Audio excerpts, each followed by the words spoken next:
Chris's Central Station. There's our logo. Of course we're French, so we've done up this layout. There's no moving trains in this particular video, just a lot of interesting French stations that we thought you might be interested. And over there, all those ones with the yellow or gold or orange tops, they're Hornby French stations. And if we see, we've got quite a few of them. And they look quite realistic, especially if we start to go down low. And you get to see through the stations like you would in a real station complex.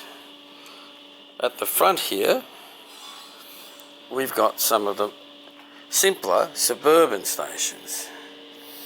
And that was the basic French. They're wood, they're Hornby pre-war.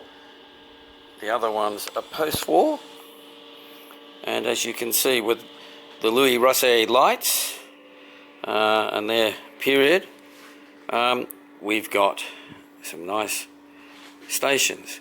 The one at the back, which I'll try and zoom in without losing too much focus, is pre-war.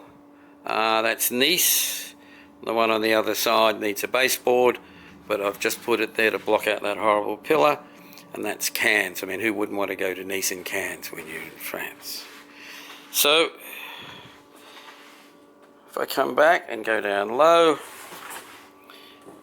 you can begin to see how realistic you can make one of these layouts. And especially if you're a 5-year-old and down at this level, it just looks terrific. So, just showing you what a bit of scenery.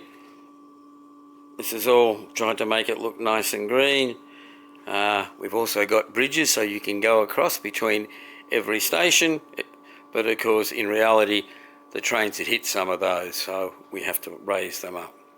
Anyway, that's all for French stations at Chris's Central Station. Hope you enjoyed it. Hope it wasn't too static for you. See you in the next video. Thanks very much for watching.